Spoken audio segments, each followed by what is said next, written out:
Kita bermohon pada Allah semoga di hari ini kita diberkahi oleh Allah Subhanahu wa taala. Siap jadi penghuni surga?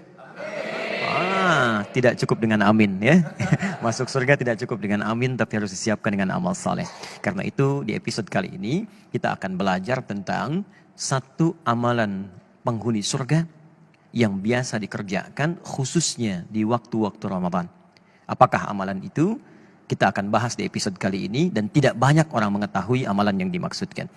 Ya, kita akan ambil Quran surah ke-51 ayat 18. Quran surah ke-51 ayat 18 paling kanan pertengahan. Ini nanti korelasinya dimulai dari ayat ke-15-nya ya sampai bertemu di ayat 18. Kemudian jaminan Allahnya lagi ada di Quran sebelumnya surah ketiga ayat ke-17. Nanti korelasi ayat ini terkait juga dengan ayat 15-nya. Ini sangat menarik sampai ke-16 sampai dengan 17-nya.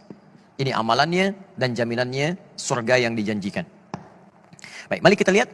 Masih ingat di pertemuan yang lalu saya menerangkan tentang satu waktu menjelang kepada fajar. Disebut apa waktunya? Sahar. Ya. Waktunya disebut dengan sahar. Amalannya disebut dengan sahur. Jamak dari kata sahar adalah kata ashar. Waktu singkat menjelang fajar. Anda kerjakan amalan disebut dengan sahur. Saat Ramadan banyak diartikan sahur itu sekedar makan. Makan, tunggu fajar, tunaikan sholat, kadang-kadang selesai langsung istirahat. Padahal ada rumus dalam Al-Quran yang kalau rumusan ini dikerjakan kata Allah, maka itu penanda bahwa dia adalah, calon ahli surga yang sedang beraktivitas di bumi. Siapa mereka itu? Perhatikan Quran surah ke-51 ayat 18. Wabil ashari hum yastaghfirun. Ada orang-orang penghuni surga itu yang aktivitasnya saat di dunia di waktu sahar. Wabil ashari hum yastaghfirun. Mereka banyak beristighfar kepada Allah Subhanahu wa taala. Istighfar.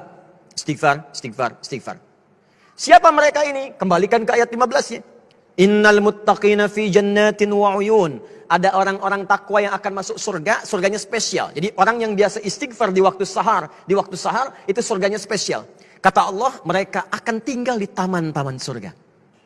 Akhidhina ma atahum rabbuhum. Keunggulan yang kedua, mereka akan langsung mendapatkan kenikmatan surga dari Allah tanpa perantara. Jadi bisa menatap Allah tanpa hijab.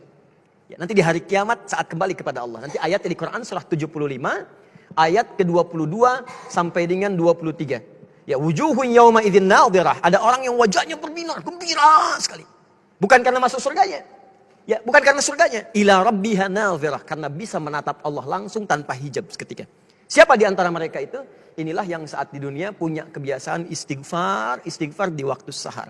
Nah, jadi saya ingin simpulkan bahwa dalam bahasan ini, yang pertama, teman-teman, kalau sudah masuk waktu sahur, jangan cuma makan. Makan, selesai. 10 menit, 20 menit, begitu selesai. Duduklah Anda di ruang tengah. Datang bersama keluarga. Lalu istighfar kepada Allah Subhanahu wa taala. Astagfirullah.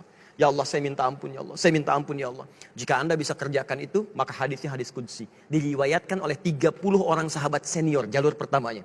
Ya, Nabi mengatakan, Allah berfirman, kalau sudah datang akhir-akhir malam itu menjelang fajar, maka Allah kemudian turun ke langit dunia dan menyampaikan kepada hamba-hambanya. Perhatikan kalimatnya.